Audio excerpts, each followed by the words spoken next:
Alhamdulillahi Rabbil Alamin. Wassalatu wassalamu ala ashrafil anbiya'i wal mursalin wa ala alihi wa sahbihi ajma'in. Rabbi shrah li sadri wa yassir li amri wa hlul 'uqdatam min lisani yafqahu qawli. Subhanaka la ilma lana illa ma 'allamtana innaka antal alimul hakim. ولا حول ولا قوة إلا بالله العلي العظيم. أما بعد. Tuan-tuan, puan-puan, muslimin, muslimat yang dirahmati Allah sekalian, InsyaAllah pada malam ini kita akan membaca surah An-Naml beserta dengan terjemahan dan tafsiran ringkasnya. Rujukan kita ialah tafsir Durratut Tafasir oleh Syekh Muhammad Ali As-Sabuni dan tafsir Abrul Asir oleh Syekh Ahmad Samhaji Muhammad. Baik, bolehlah ambil Quran. Bagi yang nak ambil, tak mau ambil, dengar saja pun tak apalah. Buat apa nak, kan, mata tak berapa nampak dan sebagainya. Baik, saya cerita dulu pendahuluan surah An-Namlu. An-Namlu maknanya semut. Ada beberapa surah dalam Al-Quran yang dinamakan dengan nama haiwan, binatang. Muka surat 377. 377. Jadi malam ni kita tengok surah An-Namlu, semut. Dia ada surah An-Nahl, surah lebah. Dia ada surah paling hebat, besar sekali, surah Al-Fil, gajah, besar, besar. Dia ada surah Al-Baqarah, surah lembu betina. Dia ada surah Al-Ankabut, surah lebah. Ada ke tak? Udah? Labah-labah ya. Al-Ankabut, labah-labah. Tulis bahasa Arab tak boleh pula dah. Awak tak pergi duduk Arab, lama sikit duduk Jepun. 377.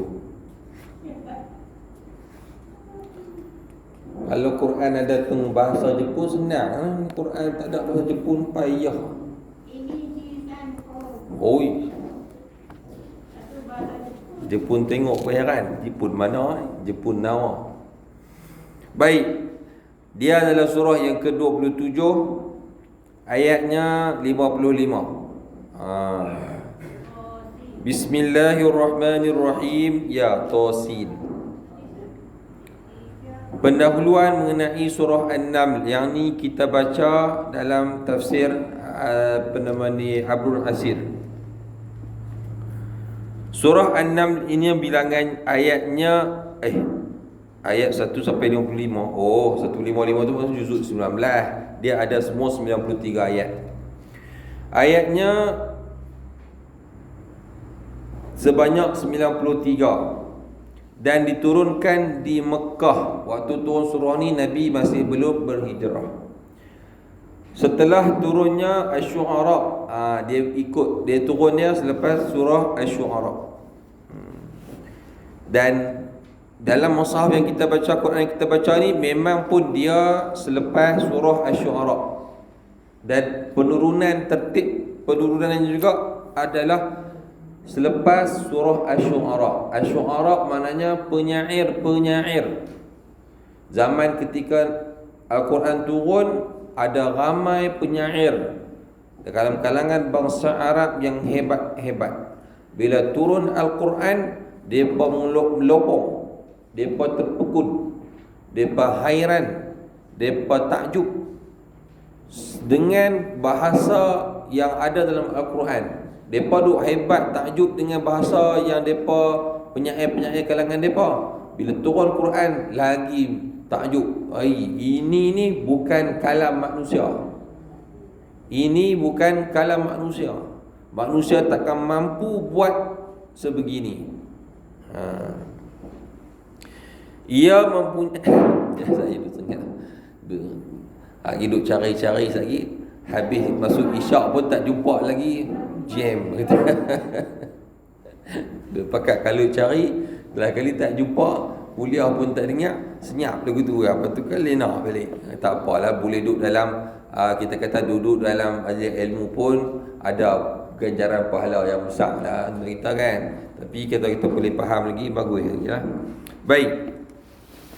Ia ada hubungan dengan surah yang sebelumnya dalam perkara-perkara berikut. Apa hubungan surah An-Naml sebelum dengan surah sebelumnya, iaitu surah Asy-Syu'ara?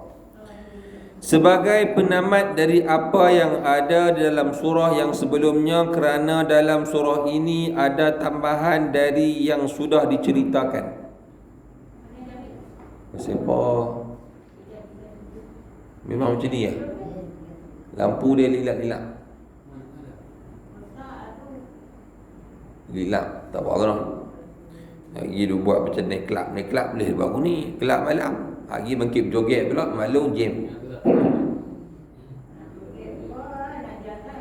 Nak jalan tak boleh. Dalam surah ini ada tambahan dari sudah yang diceritakan, iaitu dengan menambah kisah Nabi Daud dan Nabi Sulaiman. Dalam surah Syu'ara ni ada beberapa kisah. Jadi macam dia sambungan daripada kisah yang ada dalam surah Asy-Syu'ara. Di sini diceritakan lebih luas lagi dari terdahulu, seperti kisah Lut dan Nabi Musa.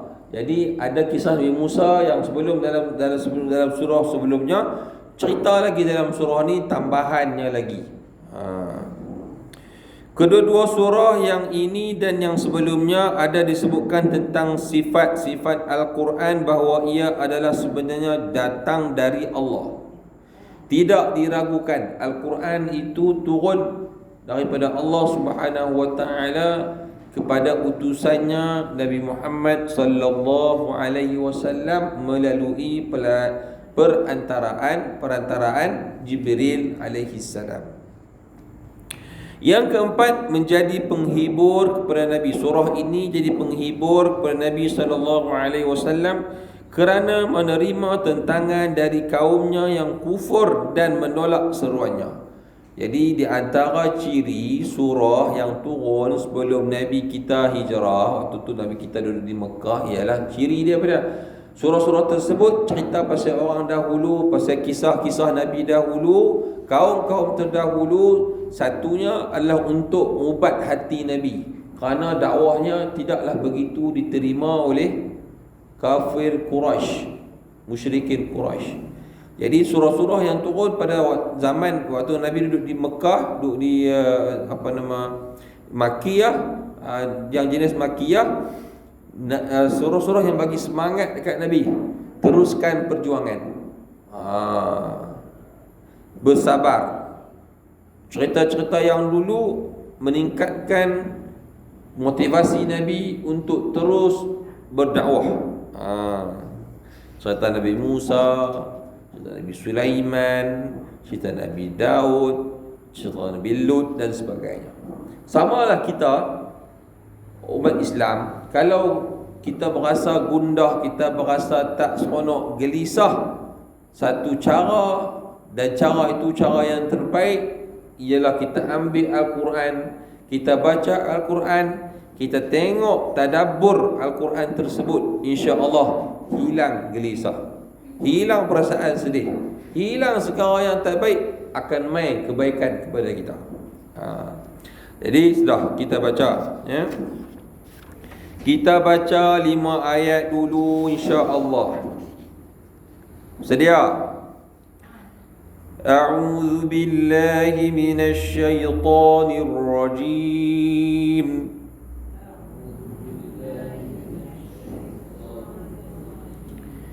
Bismillahirrahmanirrahim.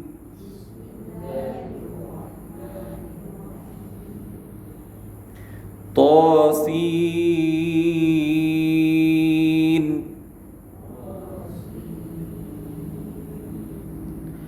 Tilka ayatul Qur'ani wa kitabim mubin.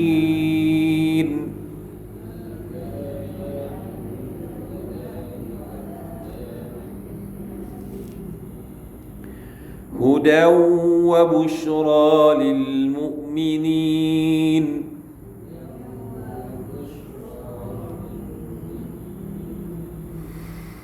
الذين يقيمون الصلاة ويؤتون الزكاة وهم بالآخرة هم يوقنون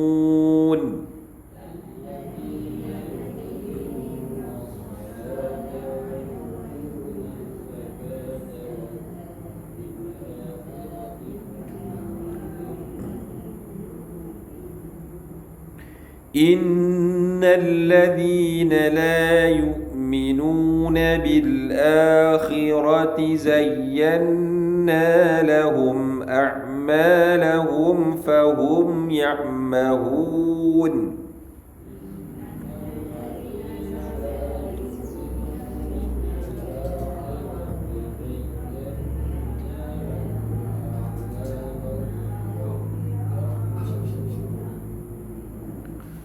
أولئك الذين لهم سوء العذاب وهم في الآخرة هم الأخسرون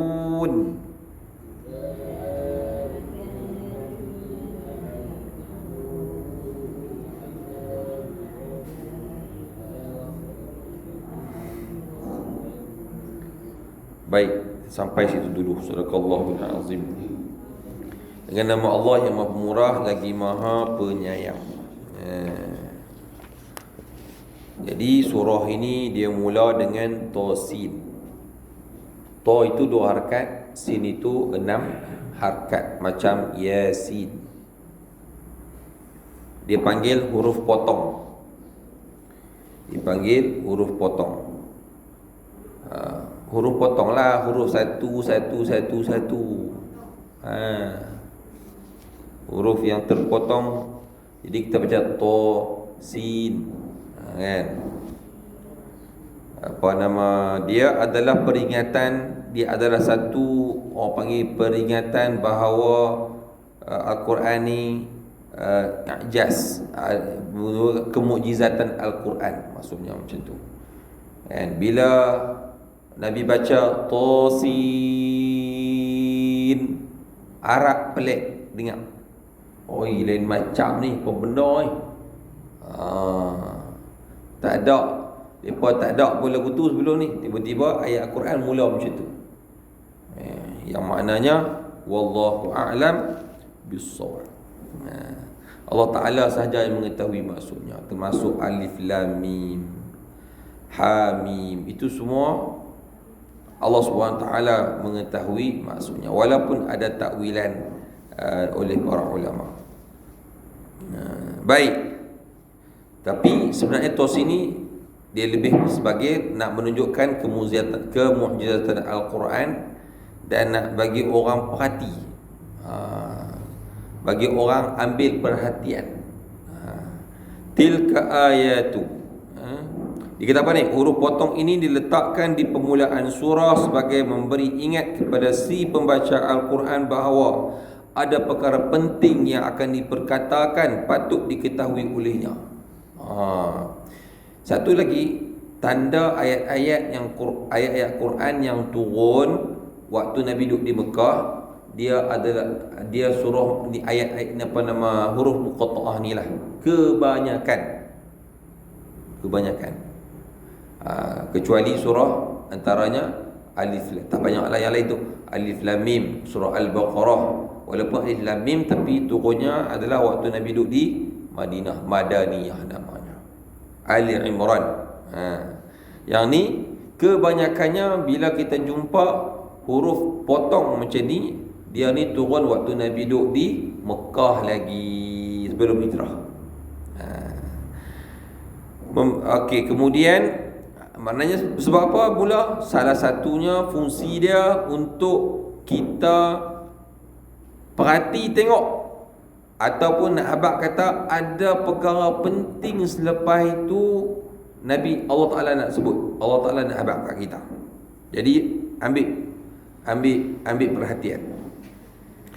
Tilka ayatul Qur'ani wa kitabim mubin. Inilah beberapa ayat Al-Quran wa kitabim mubin, dan kitab yang terang. Kitab yang terang, yang jelas. Maksudnya sesungguhnya, yakni sesungguhnya ayat-ayat diturunkan kepadamu wahai Muhammad adalah ayat-ayat Al-Quran, iaitu sebuah kitab suci. Yang turun kepada Muhammad, kitab suci. Ada berapa kitab semua yang turun? Semua ada, termasuk suhuf 104. Semenjak zaman Nabi siapa? Nabi Syis. Kan? Nabi Syis ni dia tak masuk dalam 25 rasul. Tak silap saya ada 30 kah? Suhuf. Suhuf ni lembaran-lembaran. Dia tak lengkap macam Al-Quran. Nabi Ibrahim turun kepada Nabi Musa alaihi salatu wassalam dan sebagainya. Macam Nabi Musa, kitab Taurat turun kat dia, dan suhuf pun Nabi Musa ada turun kepada Nabi Musa alaihi salam. Tapi kalau Al-Quran hanya Nabi Muhammad hanya turun kepada Al-Quran, dan Al-Quran lengkap dan juga meliputi semua sekali surah-surah, ayat-ayat kalamullah yang turun sebelumnya, pelengkap. Yang dapat memberikan penerangan kepada orang-orang yang mahu memerhatikan dan memikirkan bahawa dia benar-benar diturunkan kepadamu. Datangnya dari Allah. Maknanya Al-Quran ni betul-betul turun untuk kita semua lah. Bila sebut kepada Nabi Muhammad sallallahu alaihi wasallam, dan juga kepada umat Nabi Muhammad sallallahu alaihi wasallam. Bukanlah merupakan kata-kata yang engkau ucapkan atau siapapun dari makhluk mengucap dan mengarangnya. Setakat ini, sampai waktu ini, saat ini, dan sebenarnya sampai hari kiamat, tak ada orang yang sanggup untuk buat ayat macam ayat Al-Quran. Kita orang Melayu tak perasan. Mungkin sebab kita bukan orang Arab. Cari nama muka surat Quran pun letih. Ni nak buat ayat satu. Jadi orang Arab bila dia dengar ayat Al-Quran dibaca zaman itu, mereka ada ketinggian kehebatan dari sudut bahasa. Tiba-tiba dengar ayat Al-Quran, dia tahu dah tak ada siapa pun yang mampu untuk buat macam ayat Al-Quran ni, walaupun dia cuba buat. Dalam Al-Quran, dalam surah Isra sebut, kulla inijtama'atil insu wal jinnu ala an ya'tu bimithli hadzal Qur'an la ya'tuna bimithlihi walau kana ba'duhum zahira. Kalau jin dengan manusia boleh berimpun duduk dalam dewan bilik mesyuarat sekali untuk mesyuarat buat Al-Quran macam Al-Quran, mereka takkan mampu untuk buat macam Al-Quran. Sebab tu Al-Quran antaranya dia adalah kitab hidayah. Baca Al-Quran dapat menyebabkan seseorang itu beriman kepada Allah Subhanahu wa taala. Buktinya dah banyak orang-orang yang bukan Islam, dia tidak beriman pada awalnya, tetapi telah beriman disebabkan mereka membaca ayat suci Al-Quran. Ramai. Contohnya Umar Al-Khattab. Awal-awal sekali Lepas itu zaman lalu ni, contohnya Yusuf Islam, penyanyi penyanyi, tapi abang dia hadiahkan di Al-Quran, dia baca, daripada sana dia dapat hidayah. Banyak. Baik. Kerana tak ada siapa-siapa yang dapat berbuat demikian baik dari bangsa jin ataupun manusia. Mana hebatnya kalamullah azza wa jal. Tapi orang hari ni tak mau pun nak baca Quran. Dia baca Quran macam tak ada apa mana. Baca benda lain lebih banyak daripada baca Al-Quran. Sebab mereka tak rasa seronok baca Al-Quran. Jadi kita kena seronok bila kita baca Al-Quran. Baik, yang kedua, huda wa busyra lil mu'minin. Huda itu menjadi petunjuk. Huda, petunjuk. Menjadi hidayah. Hidayah itu petunjuk lah. Wa busyra, dan dia adalah sebagai khabar gembira. Memberi, dia adalah sahabat. Al-Quran ni dia adalah pemberi khabar gembira. Memberi khabar gembira kepada kita. Khabar gembira apa? Kita beriman, beramal soleh, nantinya akan masuk dalam syurga yang tak terhingga nikmatnya. Tak ada dah duk rasa sakit badan sana sini, kena beli mahjud. Tak ada. Nak semayang pun tak boleh, sakit lutut. Dalam syurga tak ada dah lagu tu. Semua seronok-seronok. Kan, nak makan pun tak kisah. Habaq je nak apa. Ada semua. Jadi untuk orang yang beriman, beramal soleh, satu berita gembira untuk mereka dengan kedatangan Al-Quran. Lil mu'minin, kepada orang yang beriman lah. Jadi kita kena jadi orang yang benar-benar beriman lah, untuk kita dapat petunjuk dan nak dapatkan kita ini termasuk dalam golongan orang yang Allah Ta'ala memberi kabar gembira kepada mereka. Baru kita baca tengok tafsir. Al-Quran ini dapat memberi petunjuk kepada orang yang beriman dari yang sudah ada menjadi bertambah-tambah petunjuk yang mereka dapat. Jadi kita dah ada hidayah, kita nak tambahkan lagi hidayah yang ada tu. Allah nak minta lagi petunjuk Allah Subhanahu wa taala. Kan? Kita dah dapat hidayah iman dan Islam, dah jadi orang Islam, orang beriman. Nak dapat lagi petunjuk, jadi kita main surau, kita main masjid, kita mengaji, dapat lagi petunjuk, dapat lagi hidayah, lagi kita jadi orang yang berilmu dan dapat beramal soleh. Dapat lagi kita beramal soleh, kita tahu pula yang mana tak elok, yang mana elok. Itu petunjuk Allah.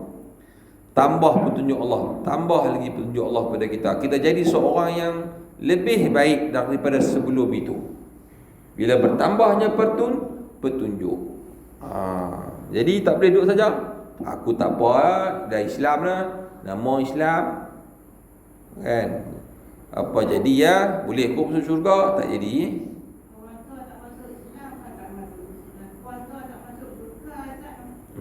Saja pun tak masuk syurga orang tu. Maklum tak boleh masuk. Tak boleh masuk kan? Tahukah? Tahu dah cerita tu? Tak boleh cerita cerita apa? Dah tahu dah kan? Orang tu tak masuk syurga. Sebab dalam syurga semuanya orang muda-muda mereka. Esok masuk syurga saya tak kenal ni siapa ni, duk main tegak kita ni. Umat lu punya awak muda sangat. Macam tu mudah-mudahan. Dan memberikan kabar gembira kepada mereka kerana akan mendapat rahmat Allah dan keredaannya. Bila dapat rahmat Allah Ta'ala ni, cerita dia syurga. Dan keredaannya Allah Ta'ala suka kat kita bila orang pun sama lah. Bila orang suka kat kita, reda kat kita, dia bagi semua apa yang dia ada. Kan? Allah Ta'ala lagilah orang ni bagi apa, dekat apa yang dia ada. Allah SWT tak terhingga nikmat yang dia nak bagi pada kita sampai kita rasa lebih sangat dah. Kan kadang-kadang ada orang bagi kita sampai kita pun malu nak ambil. Pasal banyak sangat, lajak sangat ni. Begitu pula tentang adanya syurga yang penuh berisi nikmat yang kekal selama-lamanya disediakan untuk mereka. Jadi orang beriman ni selalu minta doa dan selalu ingin nak masuk syurga. Bila aku nak masuk syurga, aku kena lakukan amalan soleh. Buat. Bila nak masuk syurga, aku kena tinggal, jangan buat benda-benda yang Allah Ta'ala murka, yang Allah Ta'ala larang, yang kalau aku buat itu masuk neraka, maka kita pun tinggalkan. Macam tu. Selesai. Ayat yang ketiga kita tengok, alladzina yuqimuna as-salata wa yu'tuna az-zakata wa hum bil akhirati hum yuqinun.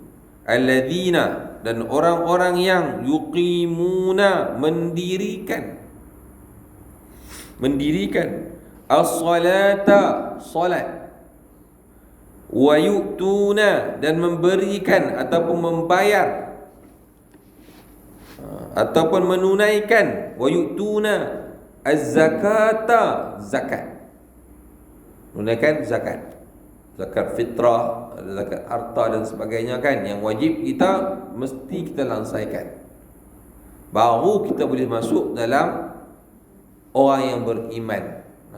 Panggilannya wahum, dan mereka, bil akhirati, hari akhirat, dengan hari akhirat, wahum yuqinun, mereka yakin.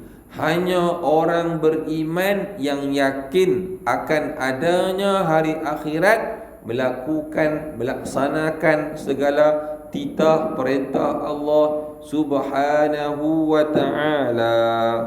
Okay. Kita tengok dia punya tafsir dari surah Abdul Asir. Tak sampai lagi. Oleh kerana keimanan itu merupakan suatu perkara yang tersembunyi di dalam batin atau hati. Iman ni duduk dalam ni.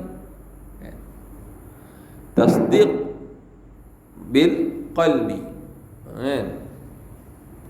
iqrar bil lisan, mengaku dengan lidah, mempercayai, membenarkan dengan hati, wal amalu bil jawarih, mantap lagi selepas itu beramal dengan anggota tubuh badan kita.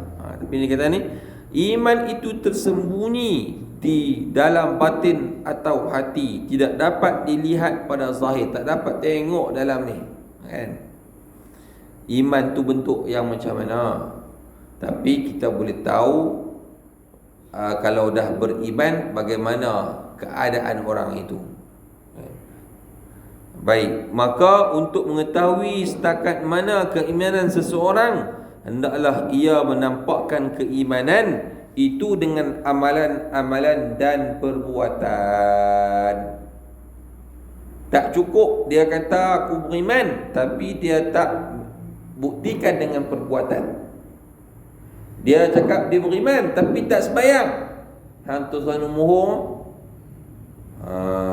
Pasal orang yang beriman, di dalamnya dia akan menunjukkan kepada perbuatannya, menunjukkan perbuatan yang menunjukkan kita keimanan. Sebab bila beriman, dia mesti solat, bayar zakat dan sebagainya yang Allah Ta'ala fardukan kepadanya.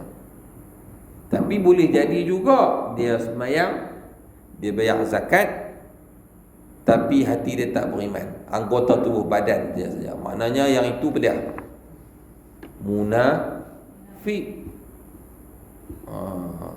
Dalam dengan luar tak betul. Orang beriman ni dalam dan luar ni sama. Macam mana dalam, begitu dan luar. Baik. Kemudian sebagai bukti dan keimanannya, seseorang itu tidak dapat diakui sebenarnya beriman melainkan mestilah beramal yang baik, iaitu dirikan solat fardu 5 waktu dengan sempurna syarat dan rukunnya. Jaga elok-elok syarat-syarat dia. Sebelum solat tu apa dia kita nak kena lakukan? Wuduknya, tutup auratnya, kiblatnya bagaimana, kan? Rukun-rukunnya apa dia? Takbiratul ihram, dia qiyam, berdiri, sujud, rukuk dan sebagainya dilakukan dengan penuh teliti, kan? Membayar zakat dan bagi mensucikan harta. Bila kita bayar zakat, kita cuci harta. Kot-kot lah. Sebab apa? Takut kot lah dalam harta kita. Kadang-kadang kita termakan harta orang, ataupun ada lebih kurang, ada yang tak apa nak elok. Jadi bila kita bersih, kita bayar zakat, kita bersihkan harta kita tu halal, bersih dan berkat. Berkat. Kadang-kadang ada cerita orang buat padi kan, tak bayar zakat, ulat makan habis, kan? Padi tak jadi mana. Kalau jadi pun ada dapat sikit. Kadang-kadang Allah Ta'ala nak tunjuk tu. Tapi orang yang bayar zakat, walaupun petak dia tak banyak petak orang yang tak bayar zakat, tapi hasilnya lumayan. Kan? Berkat itu diutamakan. Bila bayar zakat, hidup berkat. Jangan rasa rugi, kerana Allah Ta'ala akan ganti. Ganti lagu mana? Itu kita serahkan kepada Allah Ta'ala. Bagaimana kita buat kerja kita sebagai hamba-Nya, insya-Allah Allah Ta'ala tidak akan menyia-nyiakan apa yang kita lakukan, sekiranya kita ikhlas lillahi ta'ala. Allahu akbar.